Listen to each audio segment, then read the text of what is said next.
창립 11주년 샬롬 그리고 새 생명. 유건사님, 해외살이는 모든 것이 만만치가 않습니다.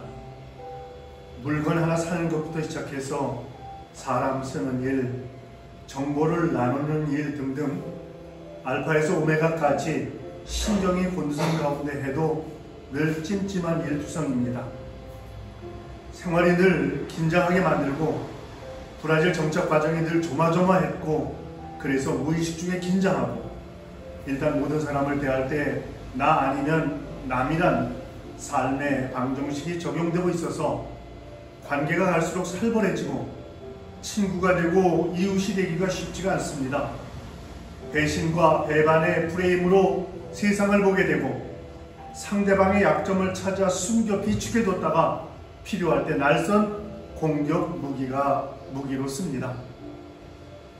신앙생활도 개신교 한 교회, 캐톨릭 한 교회에서 시작된 브라질의 교회들이 의견이 다르면 토론하고 협상하고 주의 뜻을 찾아서 하나의 의견을 만드는 훈련이 되질 않아서 나와 의견이 다르면 제압을 하거나 찢어발겨 해결하는 적대시 프레임이 상식이 되었습니다.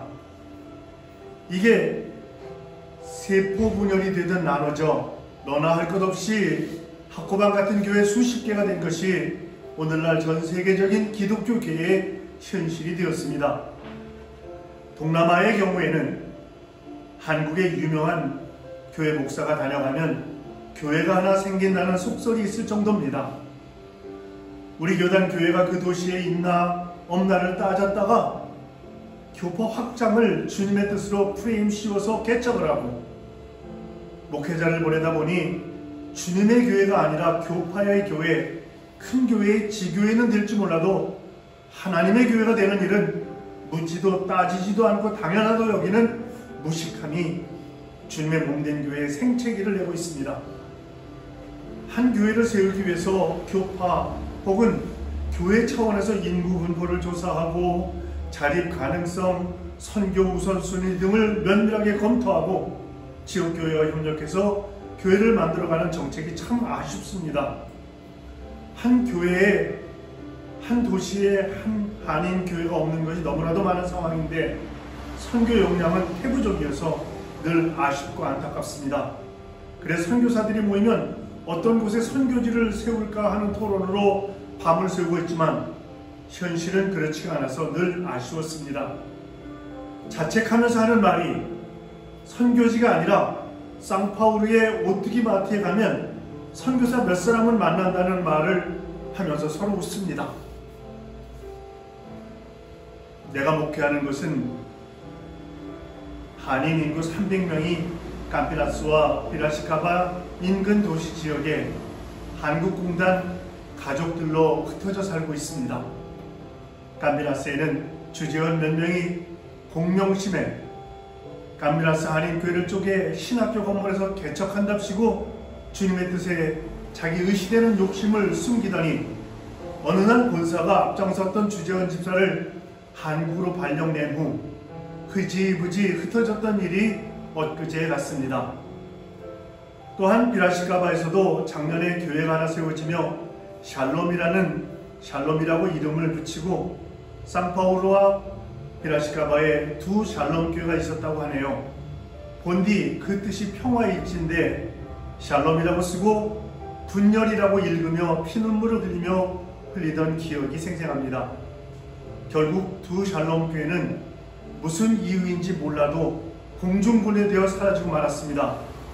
그때나 지금이나 온다 간다 말 한마디 없어서 브라질 교계의 생태계가 이렇게 타락한 것인가 하는 자조를 한 적이 있습니다. 100년도 훨씬 전 구한말 구군이 쇠퇴일로에 있을 때 조선 팔도 선교지를 대도시는 모든 선교부가, 강원도 황해도 충청도는 감리교가, 경상도 전라도는 장로교회 여러 선교부가 선교구역을 정하는 원칙을 세워 나누고 각각의 지역을 한 선교부가 맡고 일동네, 일교회, 일학교 운동을 실천했던 선교 초기의 정책보다 훨씬 후퇴한 목사들과 평신도들의 선교 까막눈이 걱정입니다. 남에게 대접을 받으려면 먼저 남을 대접하라는 황금률을 늑다리 목사가 다시 크게 읽습니다. 담임 목사의 칼럼은 남미 복음신문의 보금자리로 한국의 연합기독뉴스에는 강단 여백으로 연재되고 있습니다. 이번 주 교회 소식을 알려드립니다. 금년 11월 7일 주일이 우리 교회 창립 11주년입니다. 창립기념일에는 11시에 모두 함께 대면 예배를 드리며 하나님께 감사와 영광을 그리고 함께 기쁨을 나누시기 바랍니다. 창립기념 주일의 공동식사에 대해서 여성교회에서 의논을 바랍니다. 창립 11주년을 기념하기 위해 어려운 이웃을 돕는 세스타 바짓가를 만들려고 합니다. 11개의 기초식량 바구니를 계획하고 있습니다. 이번 주 수요성서연구는 수요일 2시에 말라기입니다. 이번 주일로 소위원선을 마치게 됩니다. 다음 주일부터 연말까지는 사도행전을 공부합니다. 11주년을 앞두고 교회 앞도로가 시청의 협력으로 깨끗하게 포장이 되고 있습니다. 협조해준 삐라시카바 시청과 수고하신 조인호 집사에게 감사드립니다. 또한 교회 간판 제작에 동참한 미교회 해외 선교부와 미국의 판권사에게 감사드립니다. 추수감사주일은 11월 21일입니다. 삐라시카바에 한국에서 온 출장자들이 늘어나고 있습니다. 주보로 교회를 알리고 되면 비대면 예배에 함께할 수 있도록 성도님들의 홍보를 바랍니다. 우리가 살고 있는 브라질과 삐라시카바의 한국공단 그리고 브라질의 복음화를 위해 현지인들을 섬기고 있는 선교사님들과 선교지를 위해서 기도해 주시길 바랍니다. 이따베비 광명교회 이종원 선교사, 보이투바 선교센터 안명권 선교사, 브라질기아 대책기구 우경호 선교사, 깜비나스 틱공단 고보익 선교사, 브라질 선교교회 포어앱의 담당 목사인 까를로스 군입니다. 이번 주간 브라질 선교교회 지체들을 위해서 기도할 제목들. 대면 예배가 안전하게 드려질 수 있도록, 교회 공동체가 하나 될 수 있도록 기도합시다. 피라시카바 한국인들의 영혼 구원과 전도를 위해서, 한국과 브라질에서 공부하는 자녀들을 위해서, 교회 건축을 위해서. 이상 이번 주 교회 소식이었습니다. 다 같이 이런 교회 되게 하소서로 주일 예배를 시작하겠습니다.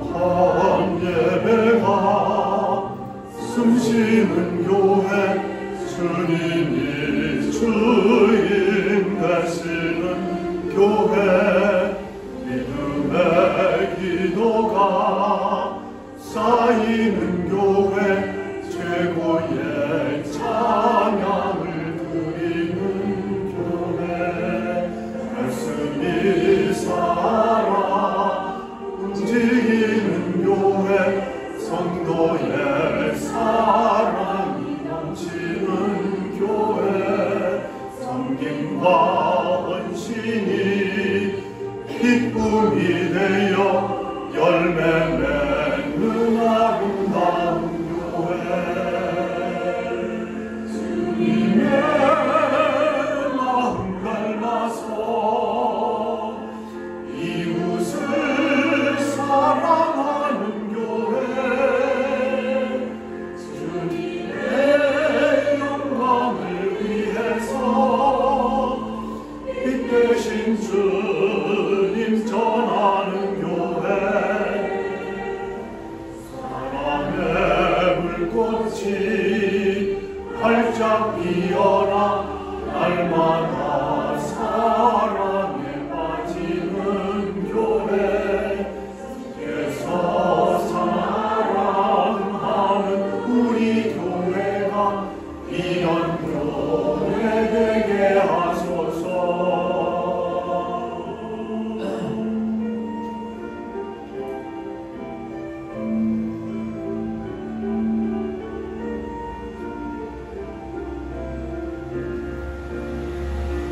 주님의 마음 닮아서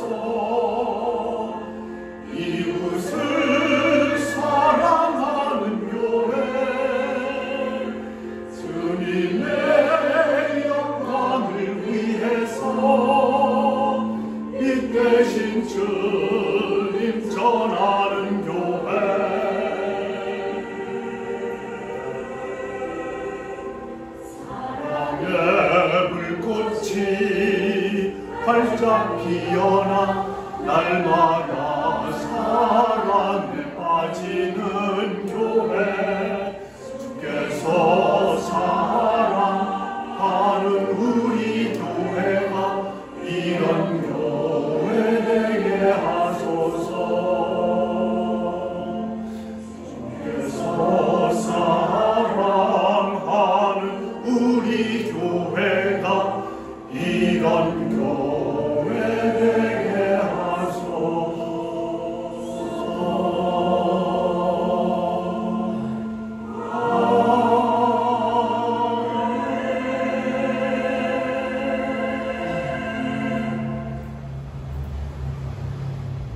다 함께 98장 예수님 오소서 이 찬송을 임예성으로 함께 부르시겠습니다.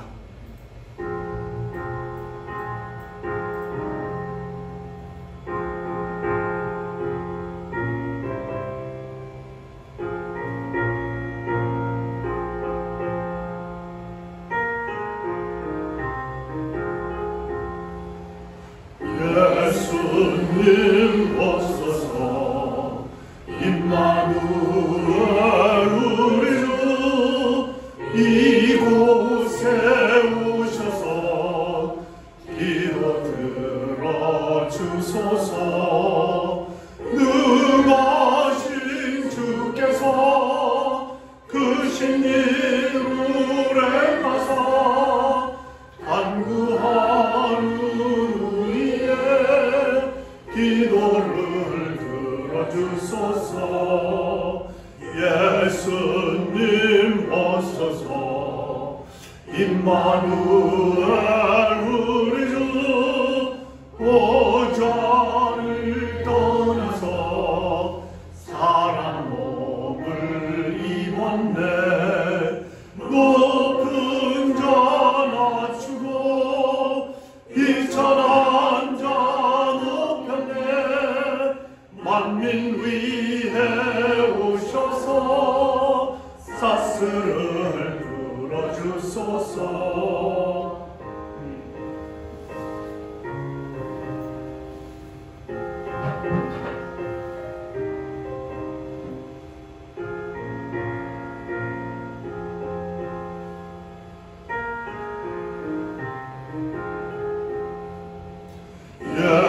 예수님 오소서 임마누엘 우리 주 죄악된 세상에 속죄주로 오셨네. 줄인 자 먹이며 병든 자를 고쳤네. 천하 만민 돌보사 빛의 길 가게 하소서. 아멘.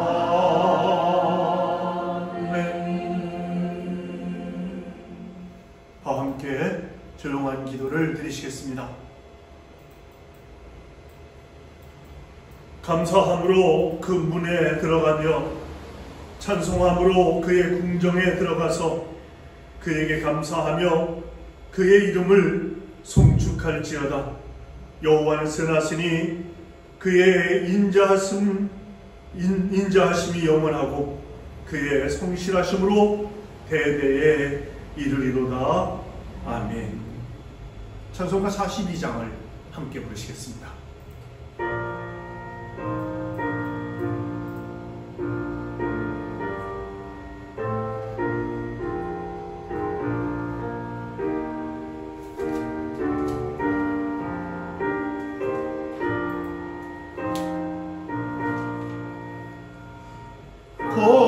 거룩한 주님께 예배를 드리세. 무릎을 꿇고서 영광 돌려 같은 순종 향기로운 겸손을 주님께 바쳐서 경배하세.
주 앞에 설 때에 두려워 말아라.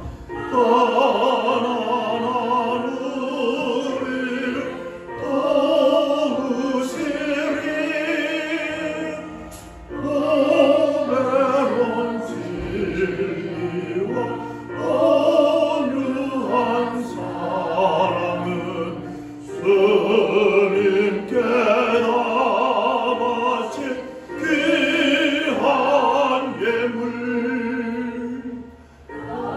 달려서 바치는 이 작은 예물도 주님은 귀하게 받으시리.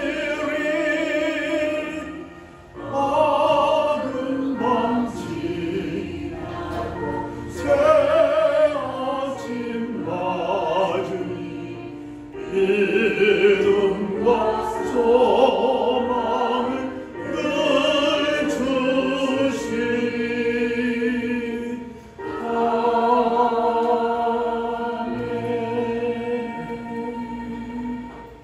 함께 성시 교독하시겠습니다. 교독문 64번, 시편 148편입니다. 교독문 64번입니다. 할렐루야. 하늘에서 여호와를 찬양하며 높은 데서 그를 찬양할지어다. 내 모든 천사여 찬양하며 모든 군대여 그를 찬양할지어다. 해와 달아 그를 찬양하며 밝은 별들아 다 그를 찬양할지어다.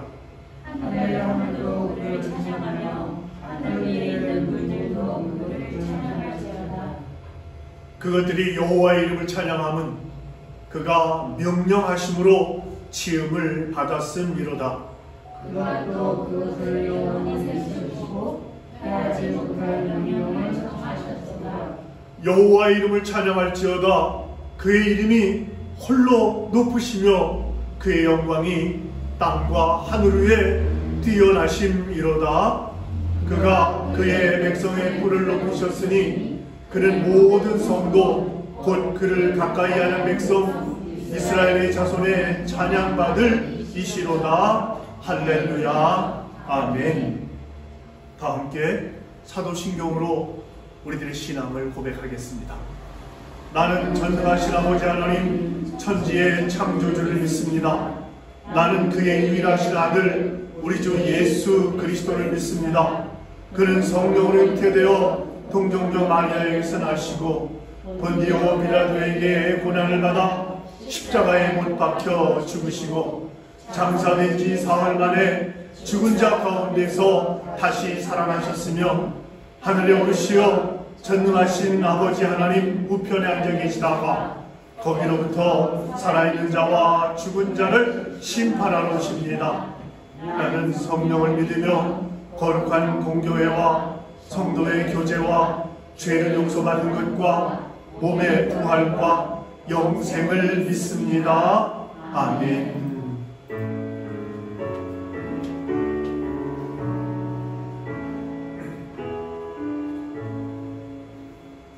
성부 성자와 성령 찬송과 영광 돌려보내세. 애써로 지금까지 또 영원 무금토록 성삼위께 영광 영광.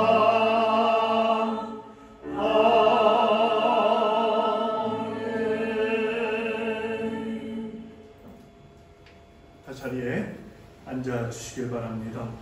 우리 모두를 대표해서 이상열 집사님 기도 인도해 주시겠습니다.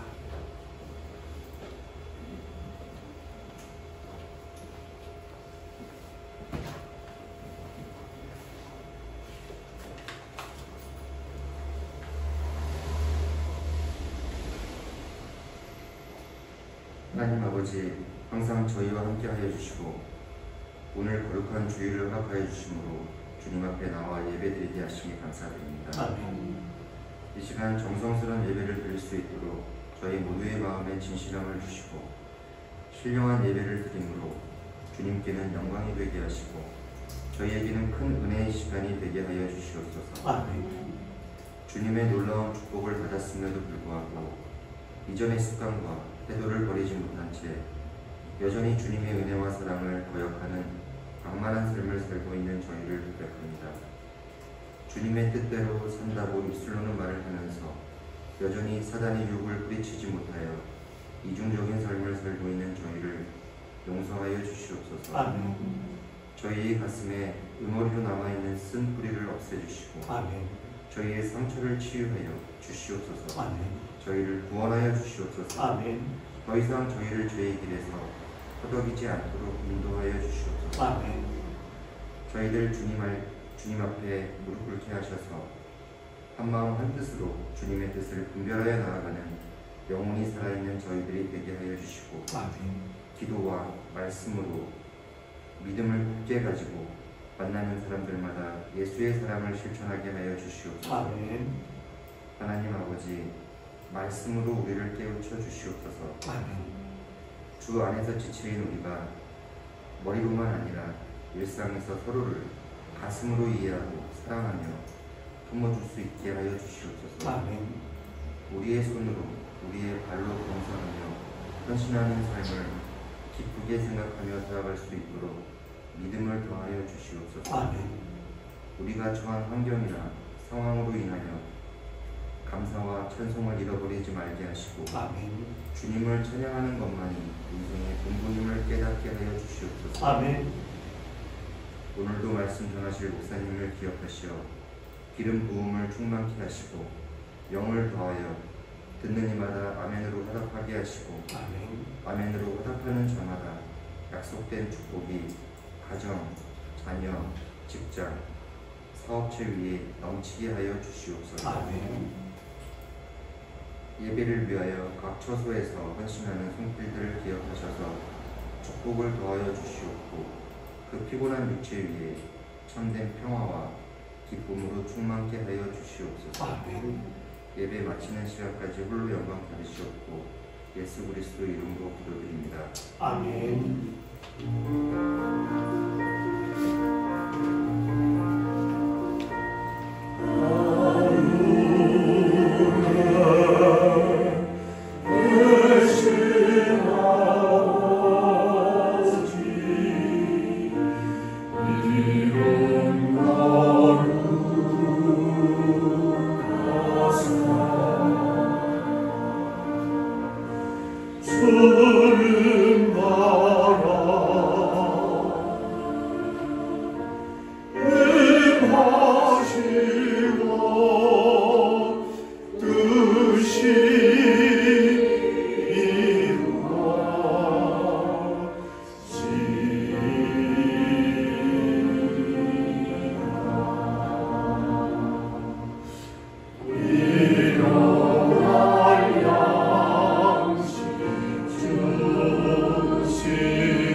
함께 성경 말씀 찾으시겠습니다. 성경 말씀은 사도행전 32장 21절로 32절까지에 있는 말씀입니다. 사도행전 32장입니다.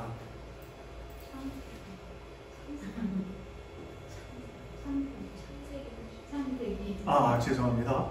창세기 32장 21절로 32절입니다. 죄송합니다.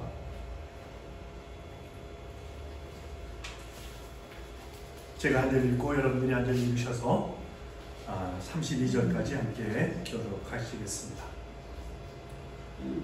그 예물은 그의 앞서 보내고 그는 무리 가운데서 밤을 지내다가 하늘에 일어나 두 아내와 두 여종과 11아들을 인도하여 약속다리를 건널세. 그들을 인도하여 시내를 건너가게 하며 그의 소유도 건너가게 하고 야곱은 나가더니 어떤 사람이 나의 새로 야곱과 씨름하다가 자기가 야곱을 이기지 못함을 보고 그가 야곱의 허벅지 관절을 치매 야곱의 허벅지 관절이 그 사람과 씨름할 때에 어긋났더라. 그가 이르되 나의 새로 하니 나로 가게 하라. 야곱이 이르되 당신이 내게 축복하지 아니하면 가게 하지 아니하겠나이다. 그 사람이 그에게 이르되 내 이름이 무엇이냐? 그가 이르되 야곱이니이다. 그가 이르되 내 이름을 당신의 야곱이라고 할 것이 아니요 이스라엘이라 부를 것이니 이는 내가 하나님과 우리 사람들과 겨루어 이겼음이니라. 야곱이 청하여 이르되 당신의 이름을 알려주소서. 그 사람이 이르되 어찌하여 내 이름을 묻느냐 하고 거기서 야곱에게 축복한지라. 그러므로 야곱이 그곳 이름을 분이엘이라 하였으니 그가 이르기를 내가 하나님과 대면하여 왔으나 내 생명이 보존되었다 하니라. 그가 분이엘을 지날 때에 해가 돋았고 그의 허벅다리로 말미암아 절었더라. 그 사람이 야곱의 허벅지 관절에 있는 등불의 힘줄을 쳤으므로 이스라엘 사람들이 지금까지 허벅지 관절에 있는 등불의 힘줄을 먹지 아니하더라. 아멘. 우리 말씀 듣는 걸 준비하면서 찬송가 314장을 함께 부르시겠습니다.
이 세상 떠날 때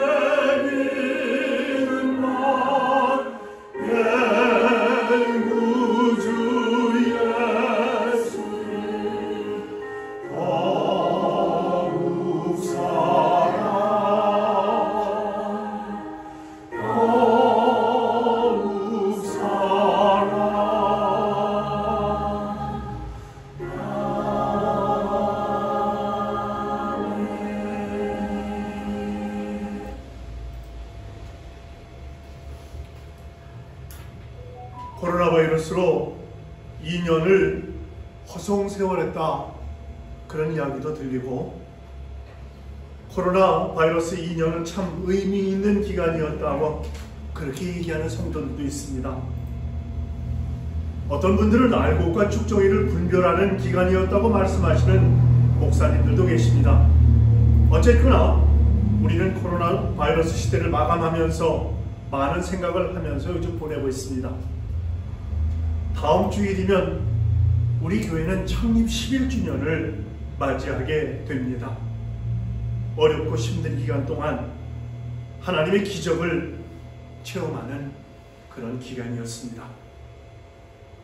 11주년을 계기로 대면 예배를 다시 시작해야 할 것 같습니다. 아직도 대면 예배가 부담스러운 성도들이 계실지 모른다고 생각해서 당분간 영상 예배도 함께 드리려고 합니다. 그 대신에 우리가 잔뜩 모이면, 여기 전체가 32명이 들어가는 공간인데 잔뜩 모이면 또 여러 가지로 불편하다 싶어서 1부와 2부를 나눠서 드리겠습니다. 그리고 영상 예배를, 대면 예배, 영상 예배 드리고 또 여러분들에게 그 영상 예배 드린 것을 송출하도록 그렇게 하겠습니다. 우리는 창립 주일을 앞두고 날벼락 같은 소식을 듣고 있습니다. 지난번에 교회를 분립해서 예배를 드리던 분들이 교회 문을 닫아서 이제 함께 대면 예배를 드릴 때 다시 함께 예배 드릴 수 있겠구나 하는 것을 기대하며 기도하고 있었습니다. 그런데 또다시 개척하는 예배를 드린다는 소식입니다. 우리 개인에게나 교회에게나 하나님의 영광을 드러내는 역사를 이루실 줄 믿고 하나된 교회, 하나된 지역교회 공동체를 이루기 위해서 여러분, 목사가 무슨 일을 하면 좋을지 여러분에게 좋은 아이디어가 있으시면 허심탄회하게 성도들의 조언을 부탁드리겠습니다. 발명왕 에디슨이 전기를 처음 발명했을 때 에디슨을 대단히 싫어하던 사람들이 있었습니다. 그때 당시의 노동자들이었습니다. 전기가 발명됨으로 일하는 시간이 훨씬 더 늘어나게 생긴 겁니다. 전기를 발명했다고 하는 것은 대단한 발명이죠. 그 자체가 인류 역사에 미치는 엄청난 화장, 공헌, 이런 걸 생각하면 말입니다. 그런데 사람들이란 그것이 내게 조금이라도 이익이 되느냐, 조금이라도 손해가 되느냐 하는 식으로 모든 것을 판단하는 경향이 있습니다. 그만큼 우리는 철저하게 자기중심적이고 이기적인 존재라는 말씀입니다. 여러분, 우리가 예수님을 정말 알고 나면 우리 안에 일어나는 변화가 바로 이기적인 사람이 바뀌는 겁니다. 예수님 믿어도 여전히 이기적인 한계에 매여 있는 사람들이 있습니다. 오늘 우리가 보는 야곱이 그런 전형의 사람이었습니다. 야곱은 믿음의 조상이고 하나님께서 특별히 복을 주신 사람이지 않습니까? 그런데도 오늘 본문에 나오는 야곱을 보면서 여전히 대단히 이기적인 사람이다. 야곱이 고향으로 돌아오는데 형 에서가 자기를 죽이려고 오고 있다고 하는 소식을 듣습니다. 야복강을 건너면 이제 고향입니다. 야복강을 건널 때 모든 양떼 재산을 다 건너보내고, 그리고 처자식들 데리고 한참 망설이고 있었습니다. 그러다가 밤이 돼서야 아내와 아이들을 야복강을 건너게 했습니다. 그러나 자기 자신은 끝까지 야복강 건너지 않았습니다. 결국은 혼자 야복강을 건너지 않은 채 거기 머무르고 있었던 것입니다. 야곱이 무슨 생각을 했겠습니까? 만약에 에서가 나를 정말 죽이려고 한다면 처자식도 버려두고 혼자라도 도망가야겠다, 이렇게 생각했습니다. 아직도 야곱은 자기 자신만 생각하는 철저히 이기적인 자아에서 해결함을 받지 못하는 그런 모습인 것을 볼 수 있습니다. 여러분, 하나님을 믿는다고 그래서 다 이 문제들이 해결될 거 아닙니다. 예수님을 믿는 성도들 중에도 어떤 극한 상황에 가보면 이분이 아직도 여전히 이기적이구나 하는 것을 알게 되고, 자기 자신도 그때서야 자기의 영적 실체를 보게 되는 경향이 있습니다. 그래서 고난을 당해봐야 이 사람이 믿음이 있는 사람인지 없는지를 알 수 있다는 말이 정말 정확한 말씀인 것 같습니다.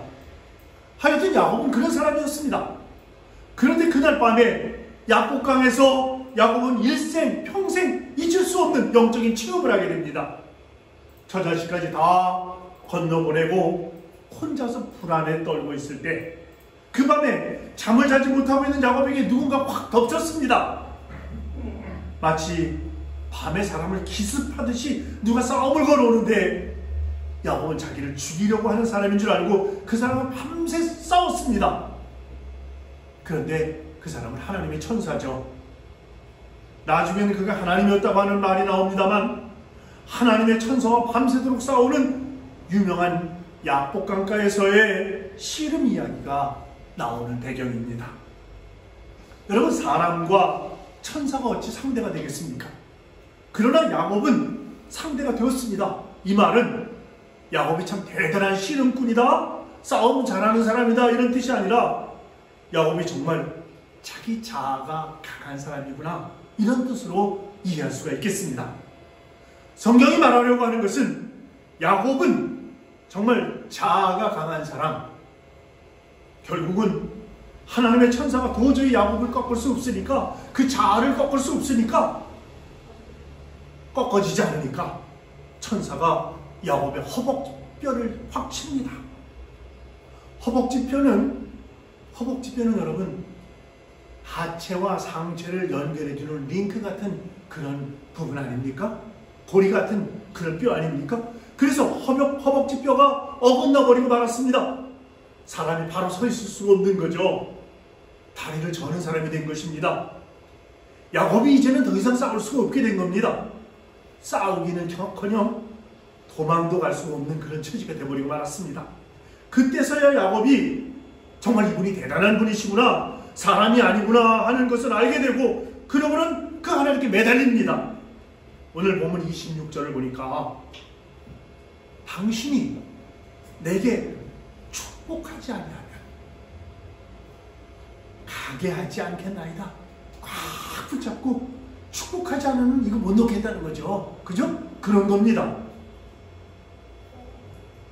야곱이 하나님에게 정말 절대적으로 의지하게 되었다고 하는 뜻입니다. 하나님, 나 도와주시지 않으면, 나를 살려주시지 않으면 나는 진짜 죽습니다.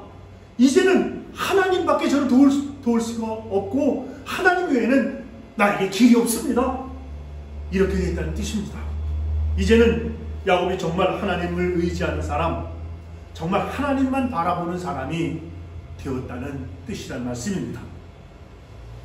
왜 야곱이 진작 그렇게 못했는가? 도망가는 길이 남아있다고 생각했기 때문입니다. 길이 하나 있기 때문에 전적으로 의지하지 못했던 겁니다. 그 길마저 꽉 막히니까 그제서야 비로소 하나님을 의지하게 됐다는 거 아닙니까? 하여튼 에서가 나를 죽이려고 하면 일단 도망갈 수는 있지 않았는가? 그래서 야곱은 건너가지 않은 거잖아요. 그런데 말이죠, 야곱이 허벅지뼈가 위골되고 허벅지뼈가 막 바뀌면서 걸을 수가 없게 된 거예요. 그러니까 모든 것이 이제 완전히 그 도망가는 길마저 절망이 된 것입니다. 도망도 못 가게 생긴 겁니다. 그러니까 야곱이 비로소 자기 힘으로는 아무것도 할 수 없다고 하는 처지에 빠진 거죠. 그러니까 하나님만 붙잡게 됐다는 것입니다. 이제는 이분을 놓으면 난 죽는다. 어떻게 해든지 해결해 주세요. 나를 살려주세요. 내게 축복하지 않으면 절대로 놓을 수 없습니다. 이런 절박한 심정이 된 겁니다. 사랑하는 성도 여러분, 성도들 중에는 기도하셔야 됩니다. 이렇게 말씀드리면 기도, 그게 꼭 필요한가? 마음속으로는, 겉에는 네 그러지만 속으로는 아직도 내가 힘이 있고 아직도 내 경제력이 있고, 아직도 내 좋은 직장이 있고, 아직도 내 좋은 차가 있는데 정말 기도해야 되는가? 이렇게 속으로 생각하는 사람들이 있습니다. 그런데 도망가는 길도 없다고 생각하는 사람은 아무리 피곤해도 기도합니다. 왜요? 그 길밖에 없으니까요. 기도밖에는 방법이 없으니까요. 하나님 외에는 살 길이 없으니까요. 이런 사람은 더 간절해지고 더 절실해지는 것입니다. 아무리 하나님만 믿으라, 하나님만 의지하고 하나님께 순종하라고 아무리 외쳐도 설득해도 안 되는 사람이 있어요. 왜 그렇습니까? 아직도 자기가 믿는 구석이 있기 때문에 그렇습니다. 야곱이 처자식까지도 버려두고 나 혼자라도 도망갈 수 있다고 하는 가능성, 아직도 그 가능성이 있을 때는 약복강가에서 걱정하고 불안해하고 어쩔 줄 몰라 하고 약복강을 건너지 못하고 있었던 것입니다.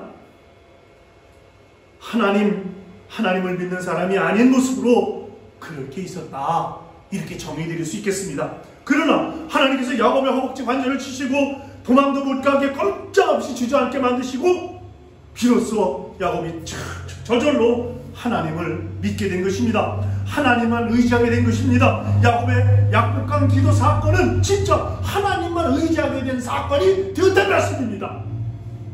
여러분, 하나님께서 야곱이 이제 하나님은 완전히 의지하는 것을 보시고 야곱의 이름을 바꿔주셨습니다. 야곱이라고 하는 뜻은 본래 발뒤꿈치를 잡은 자, 이런 뜻이잖아요. 세상에 태어날 때 형의 에서의 발뒤꿈치를 꽉 붙잡고 태어났다는 거 아닙니까? 그 이름이 야곱이 된 거예요. 그런데 이름이 너 이제부터 이스라엘이라고 해라. 요즘도 이스라엘이라고 하는 나라 있죠? 여기서 온 겁니다. 이스라엘, 하나님과 겨루어 이겼다. 이 말씀은 하나님이 보실 때 철저하게 하나님 믿는 사람이 되었다, 그런 뜻입니다. 이스라엘이라는 뜻이 그런 뜻입니다, 여러분.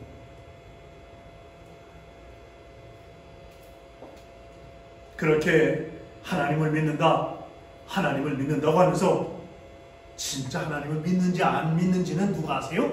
하나님만 아세요. 그래서 우리가 겉으로 아무리 연기를 해도 하나님 앞에서까지 연기를 할 수 없잖아요. 저 사람 믿음 좋아, 저 사람 신앙 좋아. 하나님 보시기엔 아니다, 넌 아직 야곱이다, 그럴 수 있는 거란 말이에요. 그런데 사람들이 볼 때는 뭐 그냥 그런데 하나님 보실 때 저 사람은 정말 날 의지하고 날 믿는 사람이구나, 이런 생각이 들면 여러분, 우리의 이름이 바뀌는 겁니다. 야곱에서 이스라엘로 바뀌는 겁니다. 하나님이 여러분에게 원하시는 것은 진짜 하나님을 믿는 겁니다. 하나님만 의지하고 하나님에게만 순종하는 사람이 되는 걸 원하십니다. 그 사람이 하나님의 사람인 것이죠. 하나님의 백성이고 그리스도인이 되었다는 말씀입니다. 사도행전 11장에 보니까요, 예수 믿는 사람들에게 별명이 하나 있었습니다. 초대교회 시절이에요. 이건 일종의 욕이었어요. 그리스도인. 저 사람은 예수쟁이야, 예수쟁이. 아무것도 몰라, 예수쟁이야. 이게 욕이거든요. 그죠, 여러분? 예수쟁이란 말이 욕이에요, 원래. 그때 쟁이자가 들어가면 욕이잖아요. 미쟁이, 무슨 쟁이 하면 이게 욕이거든요. 비하해서 말하는 발언이란 말이에요. 마찬가지로 예수쟁이, 그리스도인, 그렇게 불렀어요. 그런데 그 말씀이 그렇게 막 비하해서 부르는 말이 오늘날 그리스도의 사람들, 그리스도인으로 바뀐 겁니다. 요즘 저 사람 그리스도인이야, 그러면 이게 욕입니까? 욕 아니잖아요. 그렇습니다. 야곱이 밤새워서 하나님과 씨름하고 비로소 야곱이 변했습니다. 하나님만 의지하는 사람이 됐어요. 다리가 절개됨으로 그렇게 된 것입니다. 이제는 하나님밖에 의지할 데가 없다. 그리고 아침이 되었는데, 오늘 본문은 아니고 창세기 33장에 나오는 말씀인데, 에서를 만나게 되잖아요. 에서가 400명의 군사를 데리고 야곱에게로 왔습니다. 에서의 마음속에는 자기를 배반한, 자기의 축복권을 가르친 야곱을 죽이려고 하는 마음이 있었던 거예요. 그래서 400명을 동원한 거예요. 그런데 에서가 야곱을 만나는 순간 실로 놀라운 일이 벌어졌습니다. 에서가 야곱을 보더니 달려와가지고 야곱을 끌어안는 겁니다. 정말 형과 동생이 만나는 거예요. 20년 만에. 그러고는 동생을 끌어안고 에서가 우는 겁니다. 아무도 예측할 수 없는 일이 벌어진 겁니다. 어떻게 이런 일이 생긴 것일까? 형 에서가 왜 갑자기 이렇게 바뀐 것일까? 그것은 야곱의 모습을 보았기 때문입니다. 야곱이 밤새도록 하나님과 씨름했으나 그의 꼴이 어땠습니까, 여러분? 구성이가 되고 옷은 다 구겨지고 거기다가 다리까지 저는 거예요. 만약 야곱이 이런 모습이 아니고 정말 부자의 모습이었다면 아마 그날 죽었을 겁니다. 에서가 야곱을 보면서 그 마음에 너 하나님 앞에 복을 받아 그렇게 잘했구나 이런 생각이 드는 순간 죽였을 거예요. 군사가 400명이나 있잖아요. 가인이 동생 아벨을 돌로 쳐 죽인 것 같은 사건이 또 일어날 뻔했습니다. 에서가 너 얼마나 잘됐나 보자 하고 벼르고 왔는데 20년 세월 지나고 막상 눈앞에 나타난 야곱은 그 꼴이 엉망진창으로 다리까지 저는 그 모습을 본 동생 야곱의 모습을 보고는 그의 감정을 주체할 수가 없었단 말씀입니다. 이제 진실로 형이 된 거죠. 너 고생 엄청 했구나. 너 집 떠나서 이 꼴이 됐냐? 그러고는 다리를 절면서 쩔뚝쩔뚝하는 그 동생에게 딱 다가와서 야곱을 끌어안았던 것입니다. 그리고 형 에서의 마음속에 20년 동안 간직했던 분노가 사라졌습니다. 원한이 눈 녹듯 녹았습니다. 칼을 들고 온 400명의 군사들은 그때부터 야곱을 호위해주는 호위대가 되었습니다.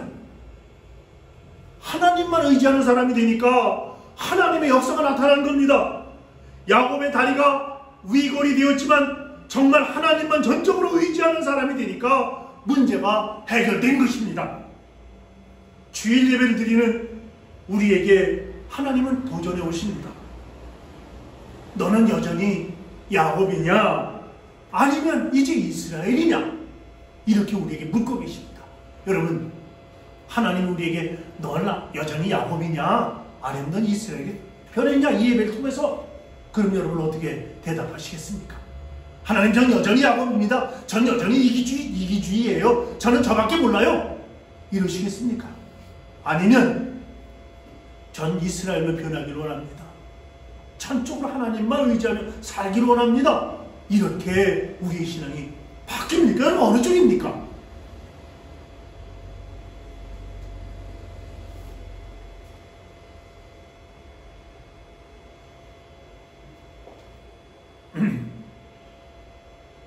성경은 갈라디아서 20장 20절에서 2장 20절에서 이렇게 말씀하고 있습니다. 내가 그리스도와 함께 십자가에 못 박혔나니 그런즉 이제는 내가 산 것이 아니요 오직 내 안에 그리스도께서 사신 것이라. 이제 내가 육체 가운데 사는 것은 나를 사랑하사 나를 위하여 자기 몸을 버리신 하나님의 아들을 믿는 그 믿음 안에서 사는 것이다. 이런 고백을 하고 있습니다. 전에는 이 고백이 은혜 받은 사도 바울의 간증이구나. 사도 바울은 이런 믿음을 가졌구나. 이게 사도 바울의 체험이구나. 이렇게만 생각했습니다. 이 말씀이 그대로 내 말씀이 되어야 되고 모든 성도들에게 해당되는 말씀이 되어야 한다는 것. 그리고 그럼에도 불구하고 정확한 이해가 없었습니다. 그런데 이 말씀이 내게 성령의 검과같이 다가오는 겁니다. 내가 이미 예수님과 함께 이미 죽었다고 하는 것. 지금 내가 사는 것은 예수님의 부활하심에 따라 함께 부활의 삶을 산다고 하는 것. 이것이 바로 예수님을 진짜 믿는다고 하는 사실. 그 말씀이 제 마음에 구구절절 깨달아지는 겁니다. 그것은 대단한 놀라운 일이었습니다. 제 개인적으로 그때가 야복강의 사건이었다고 고백할 수 있을 정도입니다. 하나님이 제게도 야복강 사건을 주신 그런 겁니다. 예수님과 함께 내가 죽었다고 하는 사실에 대해서 알게 하시고 이제는 예수님으로만 사는 것에 대해서 눈을 뜨게 해주셨다고 하는 것, 이것이 우리 갈라디아서 2장 20절이 저에게 준 은혜였습니다. 사랑하는 성도 여러분, 우리도 야복강 체험을 하고 야복강 건너가야 합니다. 그래야 진짜 하나님 믿는 겁니다. 하나님께서 야곱에게 시름을 걸어오셨습니다. 흔히 야곱이 하나님을 붙잡고 시름했다고 그렇게 우리가 이해하고 있지만 이 말씀을 가만히 읽어보면 하나님이 야곱에게 시름을 걸어오신 겁니다. 사랑하는 성도 여러분, 요즘에 하나님께서 저와 여러분에게 시름을 걸어오신다고 생각하지 않으십니까? 내가 이렇게 사는 게 아닌데 나에게 변화가 필요한데 이런 생각이 혹시 들지 않으십니까? 하나님이 여러분과 저에게 시름을 걸어오신다, 이렇게 우리 믿어야 합니다. 사랑하는 성도 여러분, 때때로 밤잠을 자지 못하고 고민이 되는 일이 없으십니까? 잠이 오지 않습니까? 여전히 야복강에 있는 야곱의 수준을 아직도 극복하지 못하고 있다는 뜻입니다. 여러분, 숨이 멈출 듯 답답하고 어디론가 도망치고 싶고 모든 것을 포기하고 싶을 때 혹시 없으십니까? 하나님이 저와 여러분에게 시름을 걸어오는 순간입니다. 내가 이러다가 무슨 큰 사고 치고 말 것 같아. 여러분, 이런 심정 혹시 아니십니까? 이게 하나님이 여러분과 저에게 시름을 걸어오는 그런 순간에 생각나는 그런 마음입니다. 이제는 진짜 하나님만 믿고 사는 그런 눈이 뜨여야 합니다. 아마도 여러분은 하나님 자신을, 여러분 자신을 의지하고 있고 하나님을 믿지 못하기 때문에 그것이 해결되지 못하는 겁니다. 하나님을 믿는다고 하지만 하나님에게 저와 여러분의 문제를 완전히 넘겨드리지 못했다고 하는 그러한 증거입니다. 브라질 선교교회 성도 여러분, 야곱의 문제는 복수심에 불타는 에서가 아니었습니다. 야곱은 야복강에서도 여전히 그렇게만 생각했습니다. 나에게 있을 문제는 내 문제가 아니라 형 에서의 문제지. 형 에서 때문이지. 에서가 나를 죽이려고 하면 어떡하지? 하나님, 형 에서 문제를 좀 해결해 주세요. 이렇게 형 에서의 문제를 생각했지 야곱 자신의 문제를 생각하지 않았습니다. 사랑하는 성도 여러분, 그렇지 않습니다. 하나님 보실 때 야곱의 문제는 하나님만 전적으로 의지하지 못하는, 아직도 근본적으로 신앙의 변화가 일어나지 않는 야곱의 문제였다고 하는 사실입니다. 야곱의 문제였지 에서의 문제가 아니었습니다. 야곱이 환도뼈가 어긋나면서 비로소 하나님만 전적으로 의지하는 사람이 되고 나니까 에서는 그냥 다 저절로 해결되지 않았습니까? 우리도 똑같습니다. 우리도 똑같아요. 우리를 지금 힘들게 하고 있는 문제는 가족도 아니고 주변에 있는 어떤 사람도 아니고 재정적인 어려움도 아니고 여러분의 육신의 질병도 아닙니다. 하나님만 완전히 의지하지 못하고 어설프게 하나님을 믿고 있는 제 자신, 우리 자신이 문제일 것입니다. 하나님을 믿으면서도 아직도 하나님을 완전히 의지하지 못하는 우리의 믿음이 우리를 그렇게 힘들게 만들고 있다는 것입니다. 하나님의 역사를 보지 못하게 만들고 있다는 것입니다. 교회 창립 11주년을 앞둔 주일, 야곱의 야복강 사건을 통해서 누구 때문에 교회에 시험이 닥쳤는지를 분명히 깨닫는 11주년이 되었으면 좋겠습니다. 선교교회 11주년에는 이런 다짐이 있었으면 좋겠습니다. 하나님, 저는 이스라엘로 살고 싶습니다. 야곱처럼 오늘 하나님 앞에 완전히 꺾여지기를 원합니다. 저는 도망갈 수 있다고 하는 가능성, 그것까지도 하나님 앞에 다 드립니다. 하나님만이 하십시오. 예수님이면 충분합니다. 저는 그렇게 살겠습니다. 이런 다짐이 브라질 선교교회 11주년의 다짐이어야 한다는 것입니다. 반드시 주님만이 인도하시고 우리는 그 인도하심에 순종하는 그런 성도들이 되자는 것이 11년 동안 기적의 역사를 우리에게 체험하게 하시고 여기까지 지금까지 인도해 주신 그 하나님 앞에서의 다짐이어야 한다는 것입니다. 그렇게 믿고 그렇게 따르고 그렇게 의지하고 그렇게 순종하며 11주년을 맞이하는 복된 성도들 되시기를 주님의 이름으로 축원합니다. 기도하시겠습니다.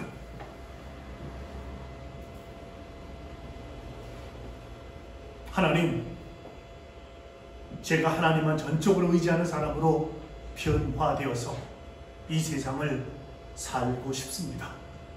성령님, 이 시간에 역사에 주시옵소서. 내 안에 있는 야곱이 꺾어지게 하시고 이스라엘이 세워지게 하여 주시옵소서. 예수님의 이름으로 기도하옵나이다. 아멘. 우리 다 함께 찬송가 211장을 부르시면서 준비하신 헌금을 봉헌하겠습니다.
깃들어서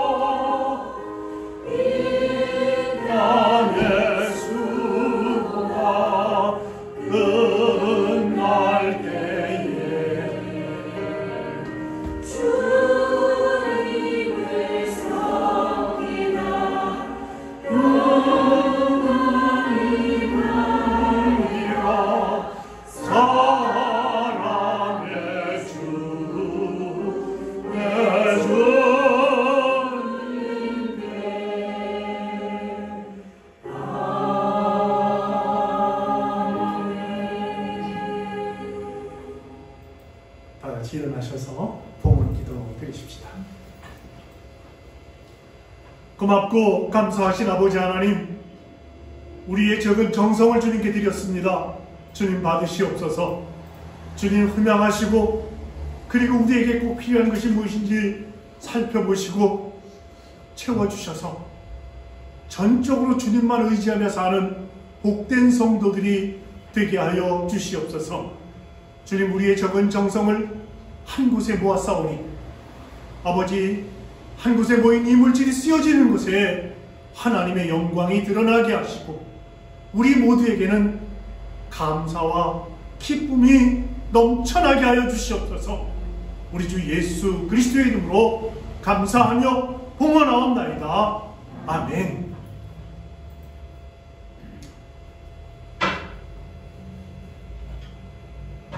우리 다 함께 찬송가 461장 3절과 4절을 함께 부르시겠습니다.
이제는 우리 주 예수 그리스도의 은혜와 하늘아버지의 만극하신 사랑하심과 성령의 감동하심이 또 새로운 한 주간을 살아가는 당신의 귀한 백성들의 머리머리 위에 이들이 하는 모든 생업 가운데 이제로 영원까지 함께 하시옵기를 간절히 축원하옵나이다.